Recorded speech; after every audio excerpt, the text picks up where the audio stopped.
It's doing it. It's going live. We're live!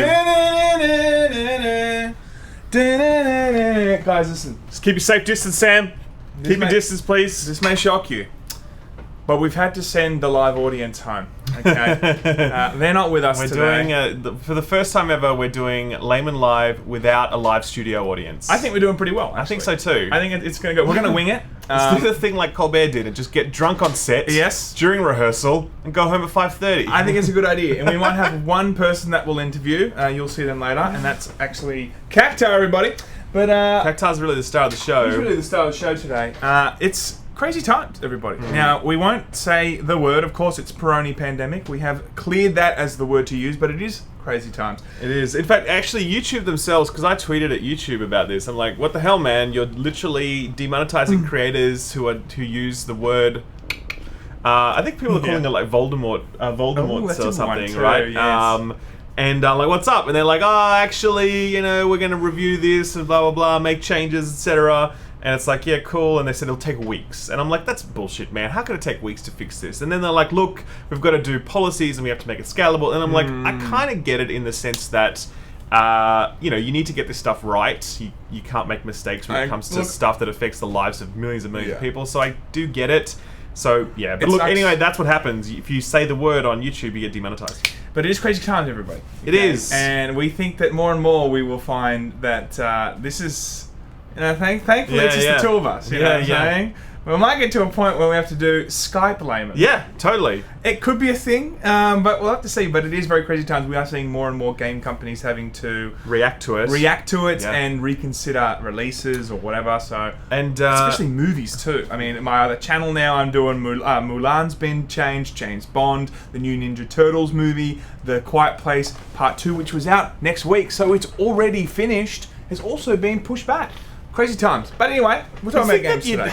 I mean, yeah, you want to go for like digital releases or something. Because like you'd think that because if everyone's going to be locked up in their homes for the next little while, they think, all right, we've got this movie. How can we get it out to people so they can pay for it and then like, 100%. Do you know what I mean? I'd still pay $15 for it, but obviously they're just worried now. Like The Quiet Place, that's done, but they're worried that it's going to flop at the box office, right? Which I totally get, but I'd still pay $15 if they released it on, the Warner Brothers website or whoever made it. I don't know. They need to have like some little like offbeat theater needs to have like a pandemic movie marathon with like and everyone has to like go Outbreak and everyone. Yes, that'd be sick. That'd be really good. Cosplay. Actually. Cosplay in real life. No, but there's Pandemic, there's Outbreak, there's a few cool movies. There is. But what have we played this week? So first of all, I would say though, make sure that wherever you are, you're listening to the local health authorities, get information. This is actually real. Like we're making jokes about it and shit, but it's actually real. But this is why you come here, guys. Have a bit of fun about it. Yeah. While people are coming down with a terrible illness. But like there are certain reports that like 60-70% of the population is going to get this thing over the next few years. So make sure you get information about how to stay safe. Like that's a non-memey, actual real thing. Go and do your research now because it probably will affect you or someone you know in the next little while. So it's important to stay informed. Definitely. In the meantime, though. Video games, they're a thing that we can play when we're locked in our house. Exactly, like dick jokes. You got any dick jokes, Sam? Yeah, exactly. We need to combine Peroni pandemic and dick jokes somehow. I'm sure we'll find a way. We'll do it by the end of this episode. For exactly. Sure. Okay, so what are we? What have you been playing, Sam? What have you been playing? I've been playing heaps, guys, but I'm under NDA. You know what I'm saying? I'm under NDA, so I'm not here to, hurt the publishers in any way. I can't talk about Death Stranding 2, NAC 4. Oh, they just went past NAC 3. Okay, they just went straight to NAC 4. Sure. Okay, now I played Smash, Overwatch, of course, and we played Ori. We did a Let's Play of that, which will be going up on Sunday. I think we're going to do Let's Plays actually on a dedicated day this time. We're going to try that and see if you guys like that. Apart from that, what else have we played? Oh, I played Trials. I started finishing Trials. That's Ubisoft Trials. The motorcycle game. Put it on Switch. Really disappointed to see how many tracks are on the world map. Right, this is classic Ubisoft now. That are like, this looks great. This particular track set. Hey, you got to pay in. What are they called?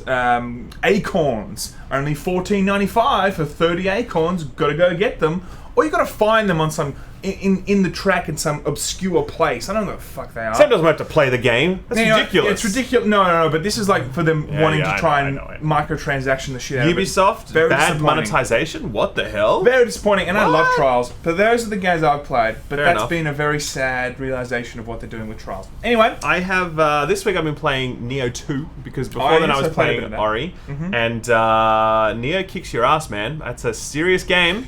True story. We were going to do a let's play of that. Yeah, we were going to do a let's play, and then we watched Sam play for a while. And we decided maybe not so much. To be honest, we tried the first boss. I mean, I did it. No, we didn't. The guy that jumps on you with the long thing. He was not a boss. Well, if he wasn't a boss, he was a trash then dude. Screw you, Neo. Because I tell you what, we did do it. I actually killed him without him hitting me once. Remember that? But it did take me about 13 tries, and that was already 45 minutes in. And Ralph was like, "Let's wrap this up, man. We can't show them this." I was like, "All right, I get it. Too so we're not doing that, everybody." So look, now I'm playing through it. It's I think it's very good on whole, but like. There's lots of design choices within it that I don't like. The combat is extraordinarily good. Like the combat is amazing. It did feel very, very good. Oh, and just so much. Like so many Sekiro weapons, so many different like active abilities you can use. Just so much depth to the combat. It feels incredible. I love it. But yeah, the world and the bosses kind of suck. So if you basically combined, definitely. In fact, if you combined the world and bosses of Sekiro with the combat of Neo. Perfect video game. Suck because what you don't know, you can't so identify. Repetitive. No. Like it's so repetitive. The world. It literally is just like burned Japanese forts over and over again, and the bosses are pretty easy to cheese. Like it's you find their like little rhythm thing, and I don't know, and Sekiro. It's all about the rhythm. It's all about finding, like especially Dark Souls games, right? I've only played Sekiro and one more, but. It's all about that. So Sekiro was really good in the sense that its bosses didn't let you do that. Like you had to be in their face. You had to engage every one of their mechanics. Versus this one, you can very much like find the cheese and like, oh cool, this is the part where I could really easily dumpster you with a counter and whatever. So and a lot of those bosses in Sekiro would like start the same animation, but it could actually go into two different types. Oh, that was such a dick move. I like that though. Okay, you like well. No, I did because it meant that you didn't just get to didn't fight like Genichiro in the final Genichiro fight. He spammed that shit. He loved doing that. Yeah, so annoying. Anyway, look, Neo's good. We've got a lot of super chats, by the way. We will do super chats. We'll come to that. Thank you very much. But Neo is good so far. I'm going to do a proper review this week. Overall, though, I definitely enjoyed it. I definitely recommend it. But there are lots of things. You can't go into it thinking it's a Souls-like because it's got lots of differences. And those differences will break you unless you're willing to accept them. So, anyway, that's that. And what I played Ori, and that's it right now. That's it. Oh, and I played a few rounds of Warzone. Oh, yes, we're going to do that too. Yes. So that's another thing we'll do. I only played literally like 2 rounds. It feels really tight. I don't know any more than that's enough to do a review. Yeah, that's it. That's fine. I'll get a good job as a games journalist. You'll be fine. I'm qualified at this point. You'll be fine. So, guys, there was also plenty of super chats, and we want to thank everyone for being here today. There's a lot. Thank you. So let's just knock them over quickly. Donald with his weekly dono, 1569. Thank you very much, friend. Thank you, buddy. Won't be up at 8 a.m. to watch as my sleep schedule is fucked. I'll be watching next week, though. Make sure you don't mention Peroni Pandemic. Weekly donor. Thank you, mate. Thanks, buddy. Neil asks, what's our opinion, or Navi, sorry, with Canadian dollars. Hey! What's our opinion on Animal Crossing?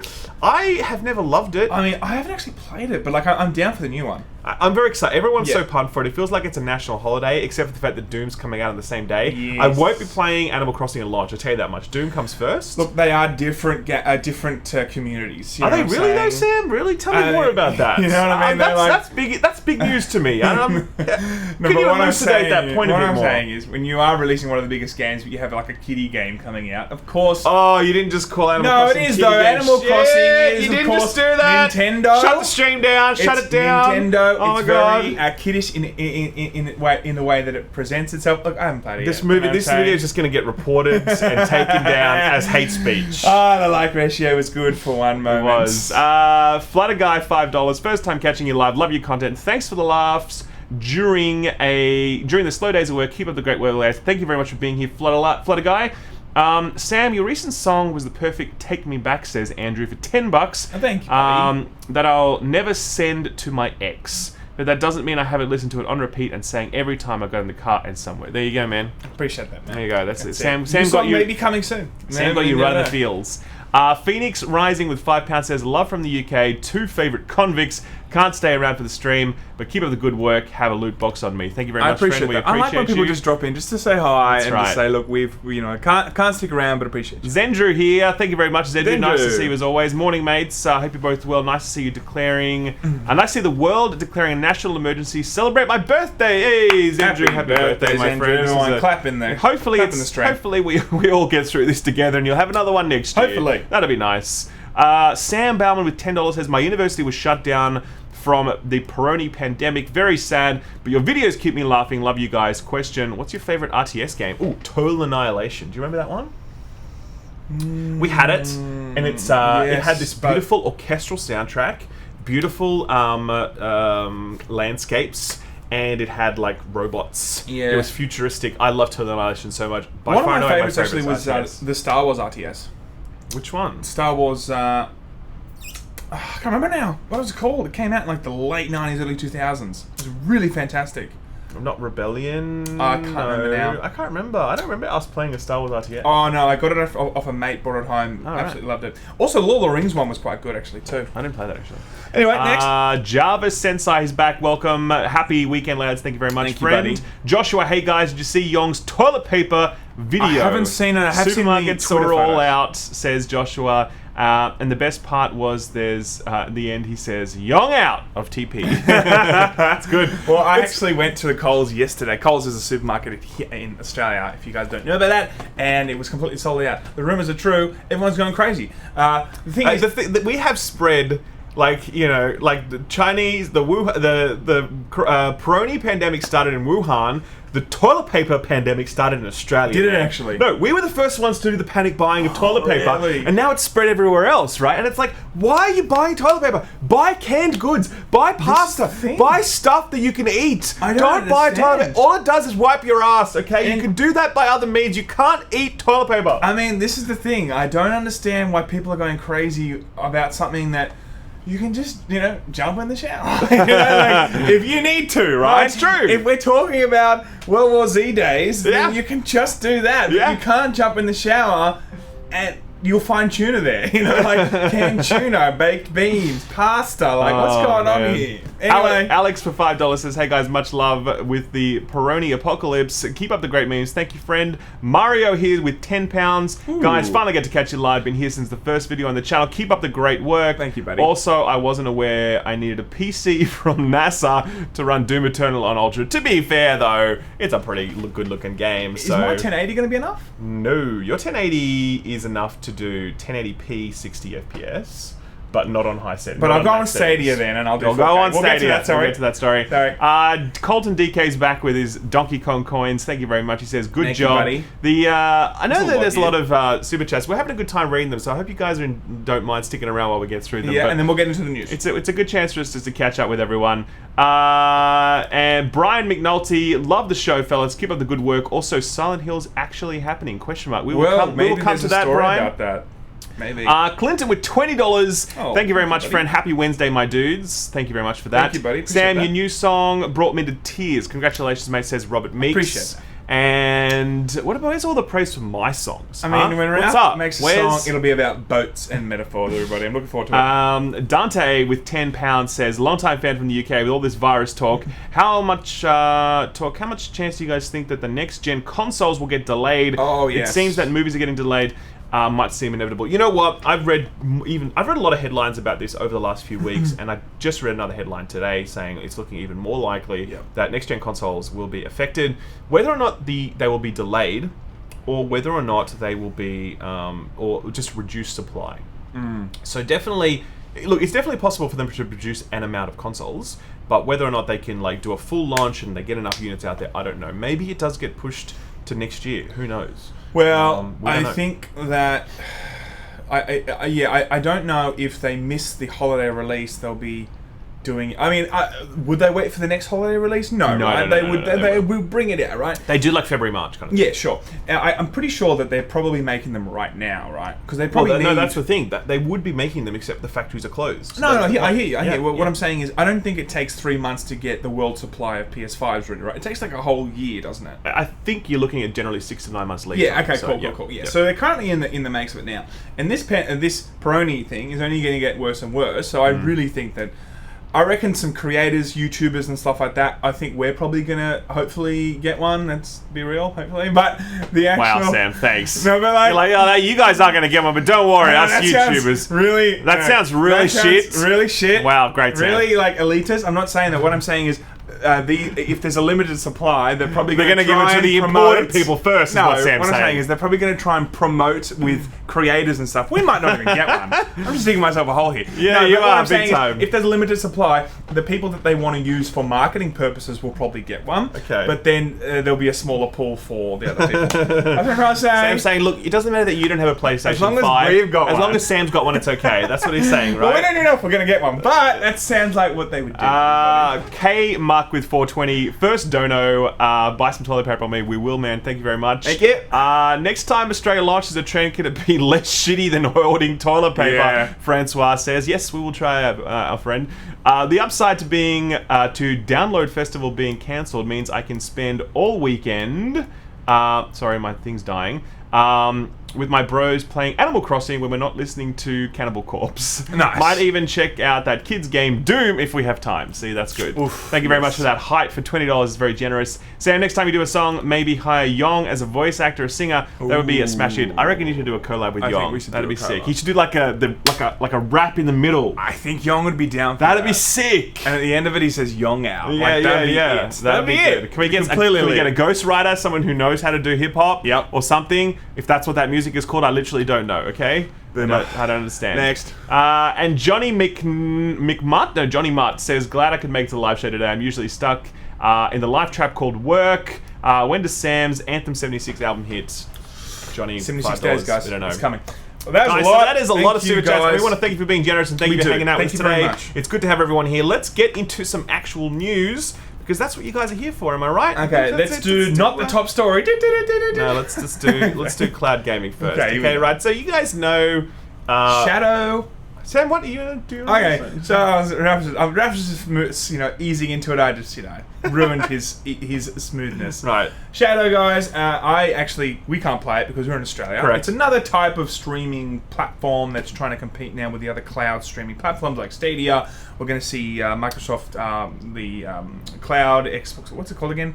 Project X Cloud. There we go. PS Now. Blah blah blah. They're obviously seeing now that there's more and more people entering the market. And in response to that, they have now lowered their price to $11.99 a month. I don't actually know what it was before. Was it $15.99 a month? I'm not sure, but let me see. $12.99. No. This was it. Oh, was it 12? Was it? So they've actually lowered it a full dollar, everybody. Much cheaper. Much better. That is $12 a year that you save. I think the real story here is that Shadow is now sort of marketing itself more aggressively to try and get the word out. Now, if you don't know, Shadow is basically, it's sort of like GeForce Now, but even more of a PC where you can actually do other things on it. So if you want to be able to do like run Adobe Premiere Pro on it, you can do that, right? It's literally a cloud in a PC in the cloud versus GeForce Now, which only lets you do games. Okay, so this is literally cloud PC rental. Yeah. And I am definitely worried about this platform because of the fact that all the issues that GeForce Now have had with publishers pulling their games from it,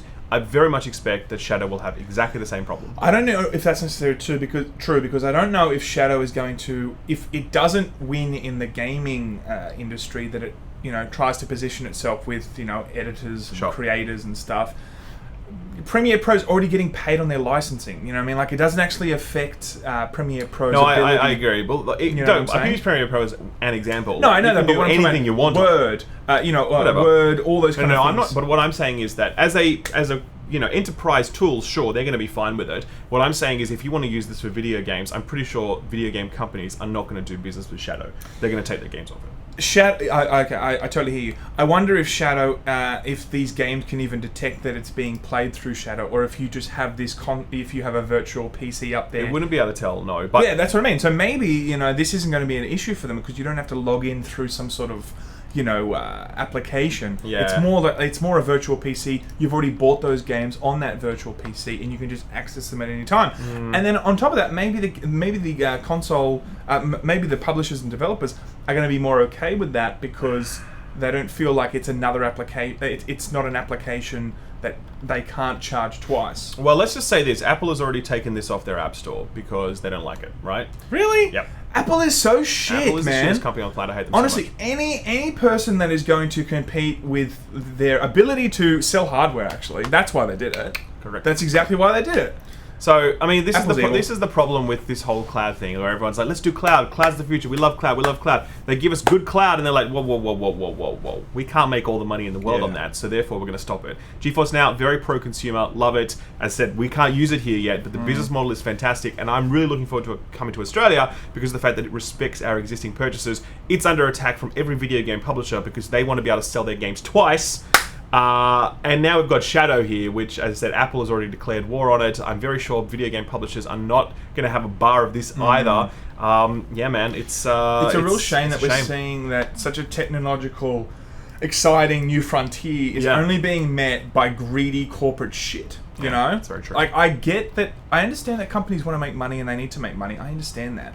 But in this particular case, they've already made. We've already made this point before in previous videos. They've already made their money off that purchase. They want to make more money, man. Yeah, but like, if you want to be playing Doom on a virtual console and you've already purchased that licensing key, then like that's it, right? Like.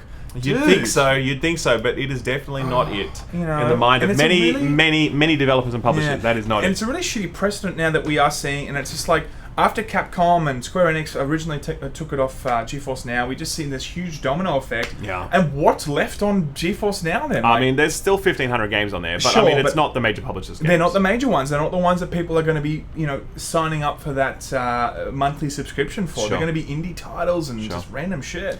We've got Mario who says maybe Doom is going to be a great game, but a 1080 Ti recommended for Ultra. Plays Fallout 69. Kidding. I'm actually prefer to burn my PC than play that game again. Yeah, I mean, look, I am never really upset when games demand really high system specs. I mean, obviously people say, well, you've got a 2080 Ti, blah, blah, blah. But what I'm saying is that, like, I'd rather the industry is pushing forward and, like, doing cutting-edge graphics requiring hardware rather than sort of like sitting back. I like the fact that they're doing that. You do have the options to play on lower. Like, it's not like people are forced out of the game. Yep. If obviously, I mean, you couldn't play the game, that would suck. But I really like the fact that they're pushing the envelope. And id have always had a very long tradition of absolutely pushing technology forward. And, so I'm okay with them continuing that tradition here with Doom Eternal. I totally agree with that. And I'm not even in the position of having a 2080 Ti or whatever. I only have a 1080. I'm not big dogs do. Yeah, exactly. Well, who's being shitty now, right? He's like, I don't care, right? I have it. No, but I think that I'm not going to be able to experience it on its full capacity, but people that can should be able to. Yeah. And like, if they're not pushing them graphics and all that forward, then who's going to be there's no games coming out for the people that do have those 2080 Ti's.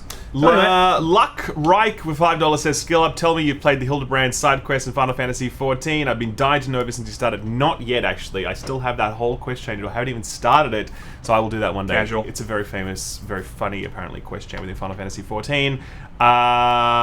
Kyle says, Mom, can we get Skill Up?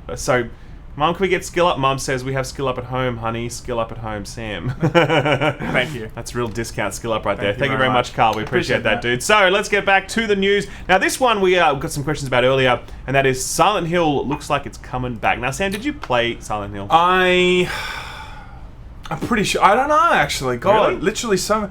Silent Hill I 2, can't remember, man. What a game. What a game. I mean, if we had it when we were kids in the library, then I've probably played it. I cannot remember. It just feels like it's just I feel like you'd remember if you played mashing Silent up. Hill. I feel like it's mashing up with all the Resident Evils that I've played. Yeah, sure. I You can know? understand that. So basically, there have been rumors and reports in the last little while about Silent Hill coming back. In particular, the fact that Konami was shopping around for developers for different Silent Hill games, 2 Silent Hill games potentially. And so the rumors from a well-placed, very reliable source seem to indicate that this is absolutely happening. So they said, well, that we'll come to that. So we have a trusted source regarding this news, and another source has corroborated with us that Masahiro Ito, creature designer of the first 4 titles of the series, is indeed working on a Silent Hill game, as previously speculated. These same sources name that Sony is the driving force behind bringing the series back, most likely as a PS5 exclusive, though this is conjecture on our source's part. Our first source, who we've kind of trust well, indicates that Kiichiro Tomaya... Toyama, director and writer of the original 1990 Silent Hill, and Akira Yamaoka. We're trying, guys. I don't know how to say it. Composer for the majority of the franchise, are also returning alongside Ito. The trio will helm a soft reboot of the Silent Hill series, possibly just called Silent Hill. Now, the other thing that came a bit later was that the second Silent Hill title, referenced in previous rumors, is still being worked on at the moment, but it's looking as if it very well could be Silent Hills, the Hideo Kojima cancelled title. According to our first source, Sony is working to patch up the relationship between Kojima Productions and Konami in order to resurrect the game due to the amount of buzz and continued demand for it 5 years after its cancellation. Can you imagine if... I mean, it's better than a soap opera. Like, it really is. To see them go through this huge drama, and then Konami and Kojima have, not forced, but are brought back together by some mending party. Well, I think what it would be is Sony's like, listen, we'll underwrite this, okay? We'll give you the cash you need to make this happen. Konami, you just give us the IP and make sure you get paid on a set amount, so they're cool. Konami's like, cool, we get paid on the IP? Great. And then Kojima doesn't ever have to talk to Konami. He only has to worry about his relationship with Sony. Sony will just happily give him buckets of money because they know whatever he does is going to sell, and then he gets to make Silent Hills. I reckon that's how it'll go, and that'll be fucking sick. And also, there was a rumor recently that Norman Reedus is in conversations right now with Kojima about another Death Stranding? Another game, but he didn't say Death Stranding. Really? And it's possible that he could be within this. I mean, I'm looking forward to this game coming out, and everyone's like, why is Silent Hill just walking across fields the whole time? Just carrying zombies with him. Delivering zombies. Yeah, totally. No, I mean, look, very, very cool. And I still think that it was a gigantic success, Death Stranding. And it has positioned them now to pretty much be able to walk into any room and be like, we've got an idea, fund us. I mean, he could do that anyway. Sure, he could, but you know, I think Death Stranding had a lot on the line there because a lot of people were looking on and thinking, is he a one-trick pony? You know, is he going to be able... One trick, I mean. No, but in terms of one IP pony, like, you know, a lot of people were thinking, is the Metal Gear Saga what he was best at, and doing other things maybe isn't going to be his thing. I think he's proved that he can do more things, and now he can further walk into more rooms and go, give me some money, bitch. I'm going to give you a new game. I'd like to make another $1 billion IP. Yeah, he's the Cliffy B, but actually can do it. That's brutal. Savage. Sorry, Cliffy. We love you, man. Love you, Cliff. Ceciline, I don't know how to say her name. Cecilins68 says, a lot of you guys seen Young's toilet paper art video. I haven't seen it. I've seen some tweets, but I haven't actually seen the video. Yes.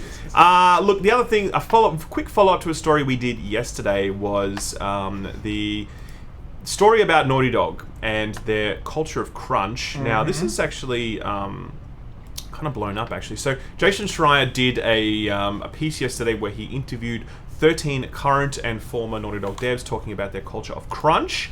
And obviously they were all unnamed sources because of the fact that they don't want to tank their careers. But this one guy was willing to go public about it and say, this is who I am, this is my name, here's what I publicly think about this issue. And yeah, I mean, he's got, 30,000 likes on this now. Jonathan Cooper, his name is, he's an animator, and he worked there, and basically goes on to tell lots of stories about how, you know, from the demo shown last September, for example, the gameplay animators crunched more than I've ever seen and required weeks of recovery afterwards. One good friend of mine was hospitalized at that time due to overwork. He still had over half a year to go. There have been others since. So, you know, that's obviously a pretty... You can read the whole thread there, but my point is that there are people now with their names out there sort of, you know, proudly declaring what's going on. He has since left Naughty Dog. So that's one of the reasons why he's able to speak. He also, he makes the point here that they threatened to withhold his final paycheck until he signed additional paperwork stating they wouldn't share their production practices. They finally relented when I assured them that wasn't legal. So basically they were like, hey man, don't tell anybody about how shit it is to work here, otherwise we're not going to give you your last paycheck. That's really scummy, by the way. Like, that's straight up, you know, like, that's real garbage tier. I know it's standard employment stuff, by the way. Like, it's not specific to Naughty Dog. It's scummy everywhere. Are they able it's to scummy at Naughty do Dog. that? Well, I mean, he's saying they're not. Yeah, exactly, right? But like, it's a very common tactic for, like, you know, for employers to make you sign NDAs after you leave. For sure. So look, it's sad that it takes place. We did a whole story on it yesterday. If you haven't checked it out, go and check out the video. You can see more of the details. Yeah, and, yes. I think you know, when we saw this with Rockstar, I don't believe, did we see particular people with their names coming out there? I can't remember now. There was the Wives of Rockstar who did a. That's right. That was years ago. Yeah. More specifically, I don't remember seeing specific names for the Rockstar story. No. I think I remember Rockstar coming out. This might have been a different publisher. I'm pretty sure it's Rockstar, when they said, "Guys, go out there and you can talk about Rockstar, and you just let everyone know how much." You can say whatever you want. Did they say that? Do you remember that? And then heaps of people went on Twitter like, "I love working here." Oh, okay. I'm pretty sure that was Rockstar. Fair enough. So look, we have seen then some people come out, but only say kind of good things about it. But I reckon this guy is going to hopefully find employment easily. Because I think some people might not like the idea of someone saying, you know, a work culture kind of was shitty, especially when there is so much crunch in the gaming industry. But other people would be like, "Cool, man, you've had a hard run, and you're obviously an 100% experienced dude, so we'll give you a better time over here." 100%. So Didn't the last the Long Dark or something developer?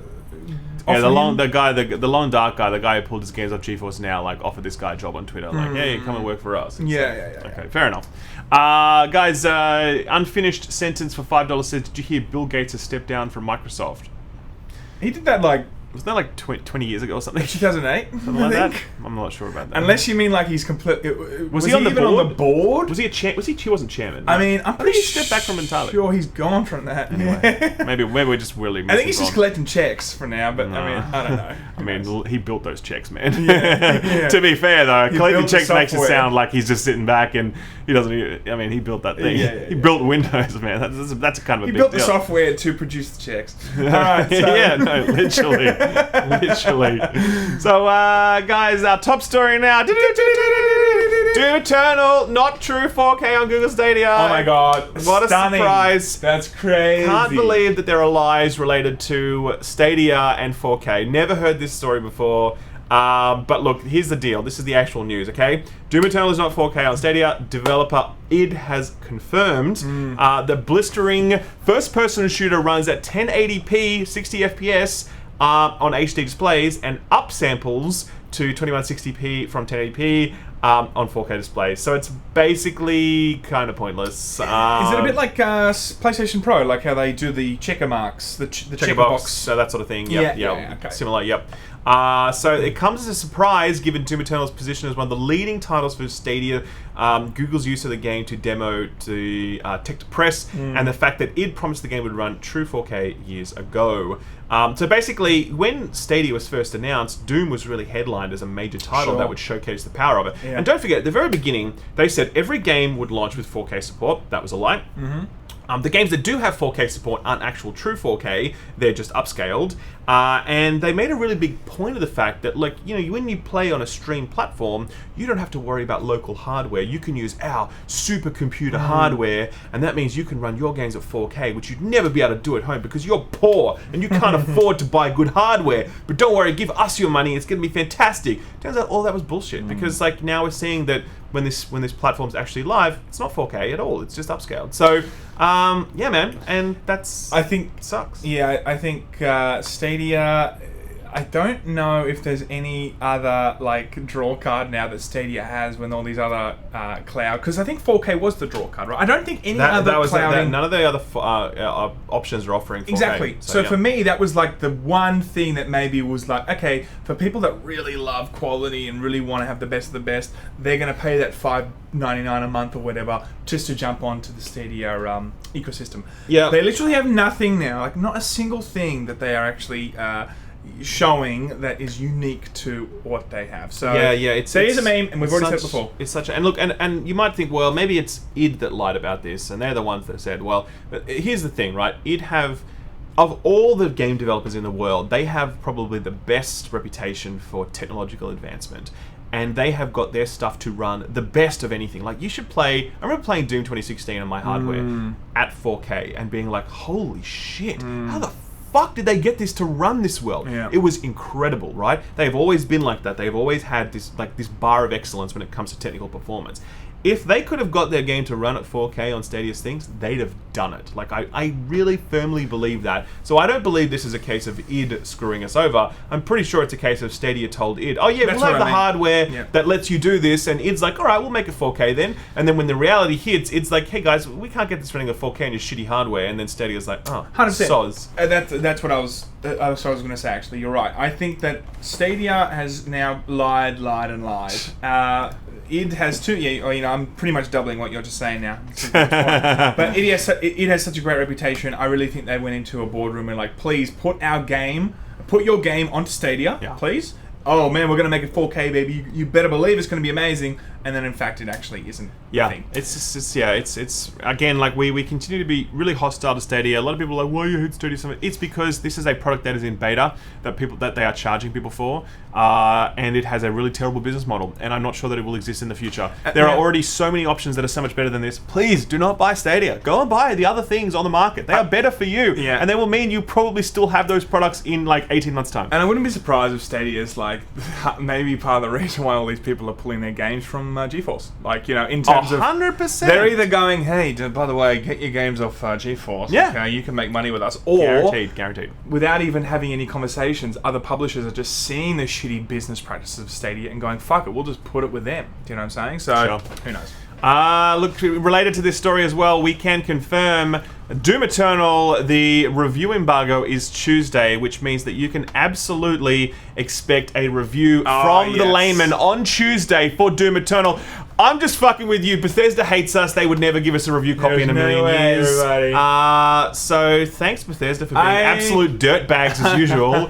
All of the press will get it, but any but when. Look, I mean, Bethesda has a job to do, and that's to blacklist people, to silence people that aren't on their books. Correct. Correct. That's exactly how it is, everybody. So I don't just make sure you don't say anything bad about Bethesda, guys. That's the risk. Even EA gave us, I mean, we know this is the global team. EA has given us Jedi Fallen Order review code. So even Bethesda are way scummier than EA at this point. Not just about that, but like I felt like in general at this point. In general, they are the new EA. They're just the worst. I despise Bethesda so much at this point. But anyway, I love Doom. So I'm excited for Doom, man. I'm not going to let my hatred for Bethesda get in the way of my excitement for Doom. Doom with Bethesda. No, that's true. It's so different. It's not, okay? It's so true. For some, by the grace of God, I don't know how, but Bethesda's just, been able to connect themselves with it a few years ago. Yeah. And now that's the only thing giving them any kind of respect. The only reason this happened is because that Doom, like, what happened was that, Doom was flopping, right? And not flopping, but Doom 4 was really just like in development hell, and the company was just running low on cash, so it needed a buyer, and ZeniMax and Bethesda were shopping at that time, so that's how it happened. It's a real shame. I really wish they could be with a cool publisher. Imagine if I don't know, like, that'd be great. That'd be incredible. But look, the good news is I don't think there's any microtransactions in Doom. I remember hearing that headline. There's no microtransactions. They wouldn't do it. So, They just know that if they did that, it'd just be like another meme. Another gigantic meme. Yeah. So anyway, we've got Pete. Francois asks, "Is Pete Hines working for Stadia?" He should, man. Pete Hines is the Bethesda PR guy. He'd be perfect for that. $10 from Cecilins again, just so I can mispronounce their name. How are you Aussies dealing with the Peroni pandemic? That was bad. Here in New York, people are literally selling toilet paper out of the back of their cars at jacked up prices and are making bank. We should do that here. Guys, I think we just we won't be able to do Laymen for a few weeks. We have a new business venture. No, but did you find in the office here they have this massive stash of toilet paper? I saw that. Yeah, I found it. I'm like, so guys, if worst comes to worst, we're gonna be moving. We to have the office. other ways to make money. That's right. Yeah, don't worry about that. So yeah, look, what else? This is okay. Now this is probably we're getting into the Peroni block of the episode. Yes, and let's talk about how it's affecting the world of video games. Now, one thing that happens when kids stay home is the parents are very annoyed because they have to deal with shitty kids, right? It's like every time there is some sort of school holiday, they have to deal with crappy kids. Looks like the internet is the thing that has to deal with crappy kids right now. Great segue.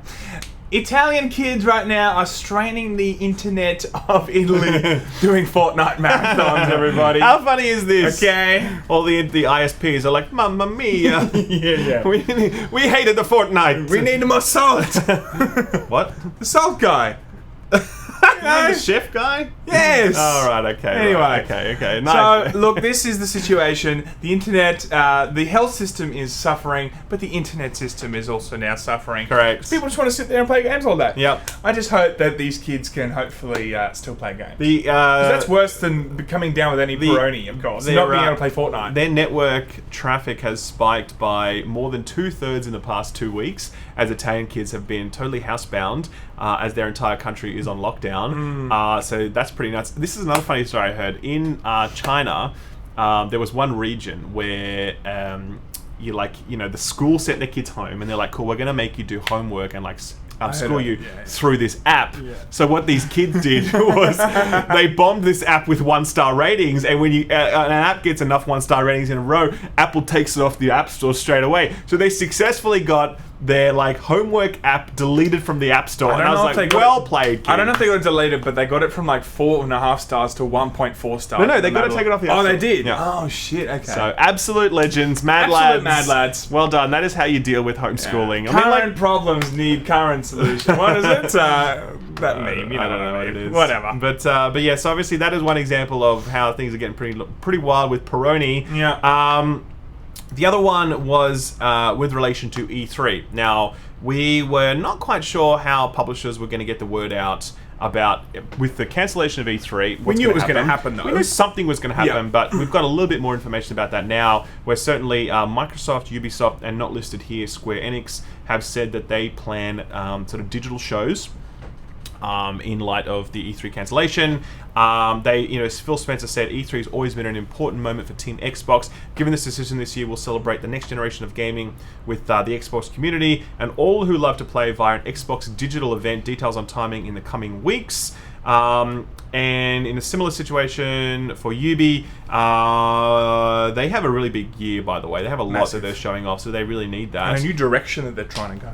Yeah, they are going to be doing a digital show. And also, Jason Schreier, I forgot to mention this, planned that Warner Brothers was going to be doing its first ever press conference. For the new Batman game. And they'll have to be doing something, or some sort of digital event as well. So. Yeah, so look, I think it's one thing to try and plan an entire digital event, but when everyone's working at home now, which is going to be happening more and more, that is going to be a legitimate concern. How do you rally a few hundred staff to try and put on the biggest event that you're going to be putting on of the year if everyone's working at home? You can do it, but it becomes 10 times harder. Sure. We're already seeing that in Australia now. Many people are working at home.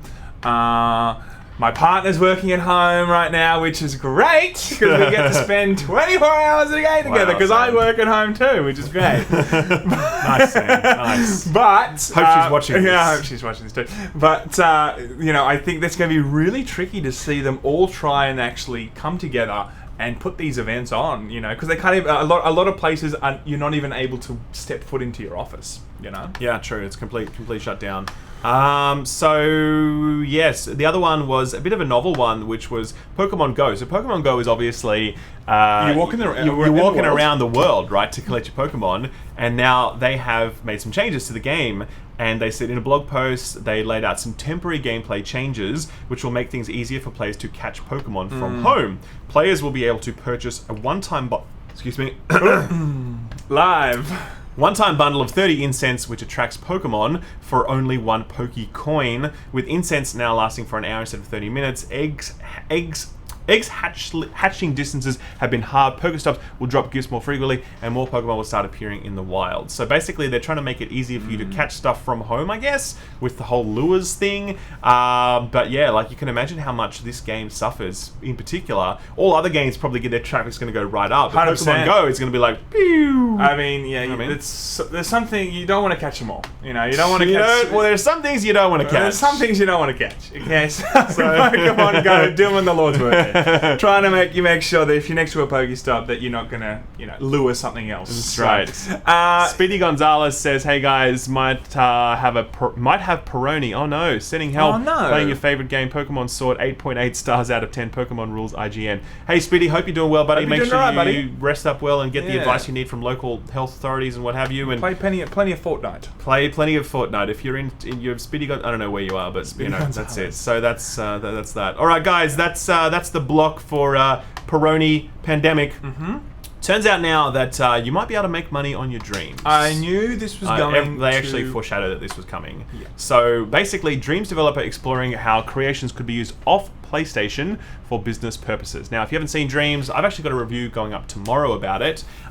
Dreams is extraordinary. It really is. And I think a lot of people I think are kind of sleeping on just how I really think it's going to be quite transformative. I agree. And this is just the first step in that, where Media Molecule are looking at ways that Dreams can be used for business purposes. They said, quote, "We've had lots of questions from creators about using Dreams for viable business opportunities off PlayStation, such as concept work. We welcome and encourage creators to do this, but it's new territory for us. We've been busy behind the scenes mapping out how we can make it easier for creators to do this in the future. We are kicking this off via a beta evaluation where creators can submit an application to use Dreams for a specific project."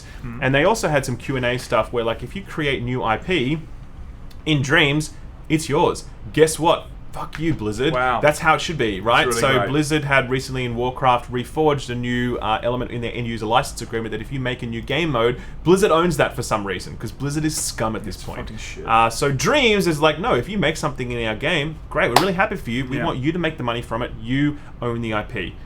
Cool. Thank you very much. That's how it should I be. think that, you're right in saying this may be a new frontier in terms of people training up to be developers, Yeah. schools teaching kids how to play with ideas in video games, CVs, they might be like, if you want to work with us, just do something in Dreams quickly for, I don't know, whatever, right? Like, there's just an easy, accessible way to try and do something with in terms of developing games.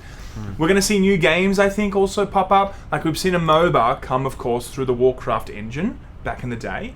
We might see more exciting ways that we play the next, Fortnite, whatever it is. It could come from Dreams. It could. Yeah, look, in theory, yes, it could. There could be a concept that, like, for example, CSGO was a mod for Half-Life. You know what I mean? So, like, that's it. Dota, yeah, exactly. So there's all those things. It is possible. It is a really extraordinary set of tools that they've built here. I've played a lot of games that were cool, and I'm like, cool, I've played this for 10 or 15 minutes, I'm done, I don't want to play anymore. I played one game where I was like, this is a great game, and if you gave this team more time, I would pay money for this game. I swear to God. Like, it was called The Pilgrim, it's on Dreams. It's actually excellent.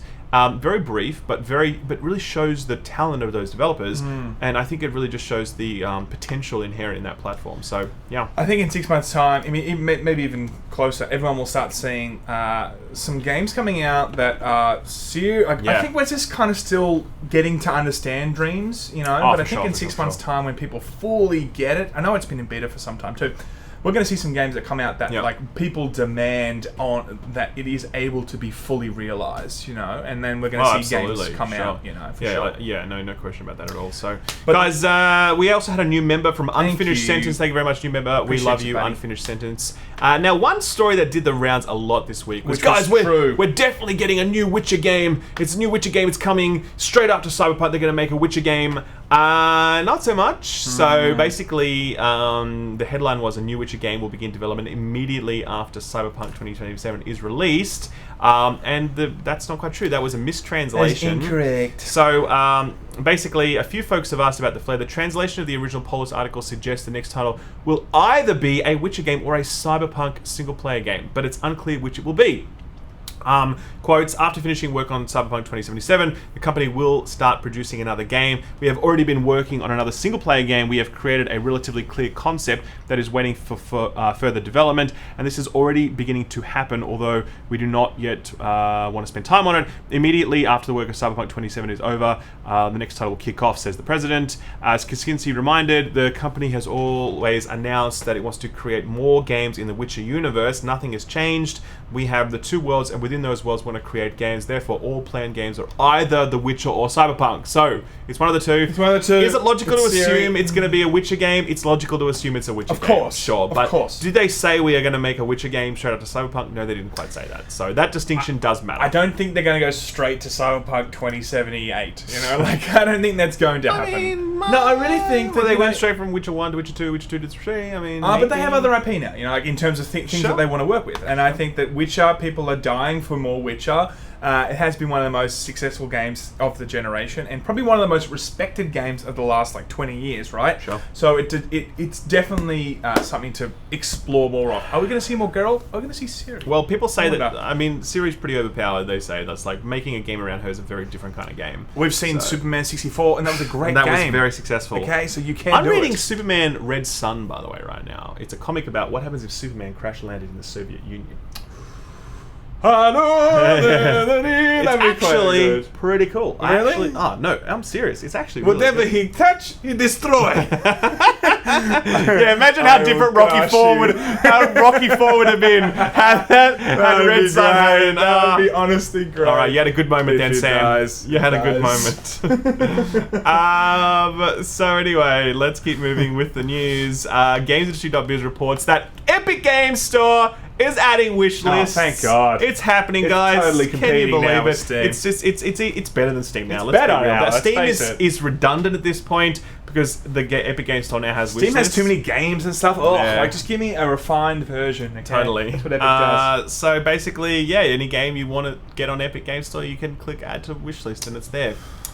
So That's the story. That's okay. the story. That's it, everybody. That's, Fantastic. it's one less thing for /fuck Epic to complain about. They're like, damn you, Tim. So that feature was promised about a year ago, though. I think It's from funny how memory, that becomes an entire headline, though, doesn't it? It's Yeah, such a giant thing when Epic finally adds something that has already been part of the gaming ecosystem for many years. Yeah. Sure. Anyway, we've got more super chat. Guys, have you heard anything from about From Software's Elden Ring? Asked Marios for £10. I know it was meant to be shown at E3 2020, but since that's cancelled, I haven't heard anything about it this time. I haven't heard a single thing about that game. I really haven't, except that obviously what's public, like George R. R. Martin's involved and fantasy setting and all that sort of stuff. So I don't know. Very excited for that one, obviously. Yeah, that's it. It's going to be very RPG-esque. Like Sekiro was a real action game versus, they said that Elden Ring will go back to that RPG style of Dark Souls. So very pumped for that.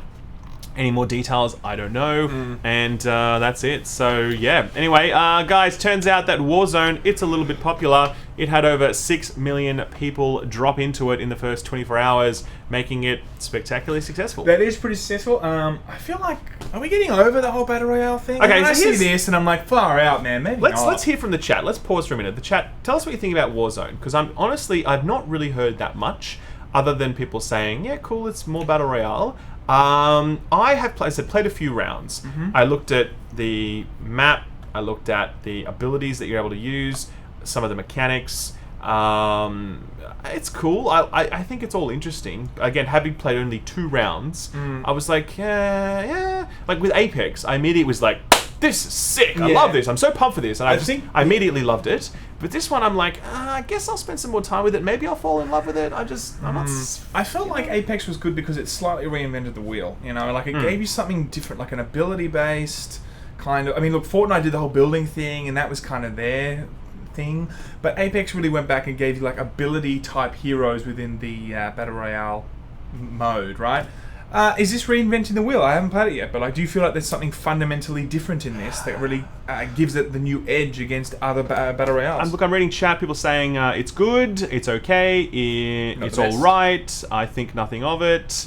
It's damn good, people saying meh, looks boring, not played it, it's cool. I mean, so there's mixed opinion there. Some people are really enjoying it. Plunder is neat. Plunder is one of the games I played as well. I like that idea actually. It's kind of like you need to basically collect cash from around the map. There are bounties on the map, and if you complete them, you get cash. You need to go to places to like airlift your cash out, etc. Cool idea. I like that quite a bit actually.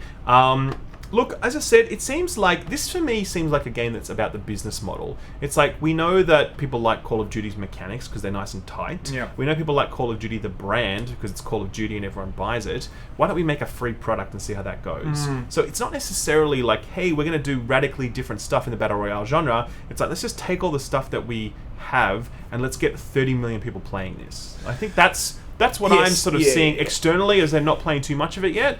I'm going to dive into it more and I'm see. surprised we haven't seen a Counter-Strike Battle Royale, but I think that this speaks volumes to me about how successful their current Battle Royale was going. If it was going gangbusters, Blackout. Yeah. That was dead. That was completely dead. Yeah. So that was their own fault. They just did nothing to. They did nothing to improve on that product. It was pretty shameful what they did with that. I mean, obviously they decided though that they were going to pivot away from that engine and like that. And they connected it to the previous game. Right? Yeah, they connected it to the previous game. Yeah. I mean, look, obviously they just made a business decision where they're like, we've got a new engine and we're going to make a free-to-play game. So therefore, let's leave Blackout in the dust and then let's make this free-to-play thing. So look, it's good in the sense that they didn't charge for this. If they did, that would suck. The fact that it's free kind of excuses the lack of support that Blackout got because obviously they were working on this instead. But, it would have been nice if that game mode lasted for any more than 2 or 3 weeks and then immediately just died. It was actually as bad as Battlefield 5's Battle Royale. Oh man, I totally forgot that had a Battle Royale. Does that even exist anymore? Did they take that away? Does anyone have any information on Battle Royale in Battlefield? Does it still exist? I'm sure it doesn't. I'm sure it doesn't. It's a bigger meme than Fallout 76. Yeah. But I think my big question is come on, when are we seeing something new? I feel like Battle Royale has been just all of it for the last 3 years. Every big phenomenon. And every game, it's like, back in the MMORPG days, everyone and their dog tried to make anything that competed with Warcraft, with Lord of the Rings and blah, blah. I mean, God, it took a while, actually, to see what the next thing was. It took 7 years, right? Yeah. It took a while. Maybe this is what we're looking at with Battle Royales. Maybe we're just not seeing... Maybe it's going to be the Riot new game. Valorant. But again, that's not reinventing the wheel. It's just like a Counter-Strike crossover. CSGO, yeah. Overwatch crossover. It looks cool, but I mean, and again, a lot of content creators are very thirsty for that one. Yeah. So, look, guys, really interesting discussion here from Battlefield 5. It's dead. Everyone's saying Battlefield 5 totally no dead. Players, probably dead. No other modes. Okay, right, fair. There you go. Look, really interesting discussion here from head of worldwide studios for PlayStation. He did a sort of blog style. On the PlayStation blog, he did an interview.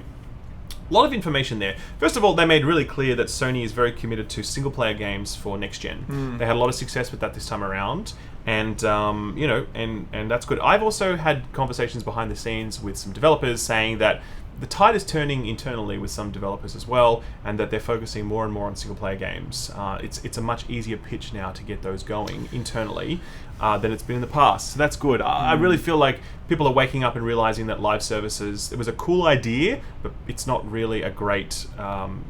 it's not a great business model going forward. Yeah. It's way too taxing on both developers and audiences. And so therefore they're stepping back from that and they are looking to do more single player experiences that are more discreet and they end. Yeah. PlayStation has said that they're still committed to that, which is great because that is how they have built their success this generation. I definitely think that EA said it best. I mean, single player is dead, everybody. That's right, totally. No, but I do think that, live service, there is such a proven track record now of every game pretty much, apart from maybe the Division 2, that comes out in just a shambles state, Yeah. But the Division 2 was a shambles post-release though. It had a great launch, but then after that the game kind of fell apart. I feel like the end game. I feel like live service has kind of become a dirty word, Very much. A lot of publishers now let's just get away from that because people aren't interested in something that is engineered to constantly have the dangled carrots, because really, that's what live service kind of is in a lot of the ways. It kind of makes the upcoming Avengers game feel really outdated already in a way because they've built this as a live service from the ground up and really promoted that, and it really feels like, oh, gross, I don't want that, you know what I mean? Versus Outriders, for example, when they said that, when it was announced, we all thought it was a live service with microtransactions. They've gone to great lengths since then to say it's not a live service and no microtransactions. It's just a game and you play and it's finished. So I mean, that's cool, and that's a real selling point right now. And I think that if a game like Outriders can come out without being a live service and without microtransactions, then it shows how much the tide has turned. That game should have been a live service with microtransactions. So the fact they aren't doing it, things have moved on a lot. You know what I mean? And with loot boxes too, we've seen a huge change in that too. So maybe we're actually getting out the other side of it now. The industry is very different from when we started covering it. 3 years ago when we started Laymen, it was all about live services and it was all about loot boxes. And now microtransactions and freemium. We're also going into the freemium. What do you mean? In terms of heaps of free-to-play games and stuff like that, which we are seeing still. Well, we were seeing the birth of that really... obviously there were free-to-play games before that, but I think over the last three years, we've definitely seen that free-to-play model blossom. Yeah, you know, and we also saw Star Wars try and implement two of them, like buy the game and it's freemium. You know what I mean? Like buy the game plus you have to like buy all this stuff within it to power up to be powerful. What? Star Wars Battlefront 2. What are you talking about freemium? Like freemium, you know, and you buy it, and when you get it because you know you can get it on the App Store and it's free, but really you have to like purchase heaps of shit for you to even compete. But Star Wars Battlefront 2 was never free. That's what I mean. So it was the worst of both worlds. You had to pay for it, plus they tried to like implement the mobile style of having to power up, and that was the tipping point. It all went downhill from there. Sure. But anyway, look, this interview continues to be really interesting. It also talks about the fact that Horizon Zero Dawn is getting released on PC, and this guy, Herman Hulse, head of worldwide studios for Sony, actually credits Xbox with that. And he says specifically that we did this because of Xbox's positioning on the matter. I think I can find the quote down here. Can I find the quote? Can't find the quote now, but it's there. It's there somewhere. Anyway, basically he says that, yeah, Xbox really prompted them to think more about PC because they position so strongly on that platform. I'd heard rumors that was the case. I'd heard those rumors about 18 months ago, in fact, and so now you've seen that come to fruition. I guarantee you will see more of it in the future for PS5. I guarantee you will see big releases that come to PlayStation first, and then like 12 months later or what have you, they'll come to PC. It makes sense. Guarantee you. It 100% makes sense. Because like, why not? I mean, if you can double dip in a way that the audience has already been exposed to it and then they can play it on PlayStation and the PC haven't yet done it, sure, why not make your money a little bit more again on PC, you know? Sure. Like, why not? So I think it's surprising that we haven't seen this before, actually, you know, because after a year, no one, like, you're not losing anything by bringing it to PC. Sure. You know? We've also got one, Dom Wagner, $5. Love the content. Which damaged IP do you want CD Projekt Red to resurrect? My number one would absolutely be Soul Reaver. I was just thinking that. Well, that's because it's the obvious choice. Can you imagine a CD Projekt Red made Soul Reaver game?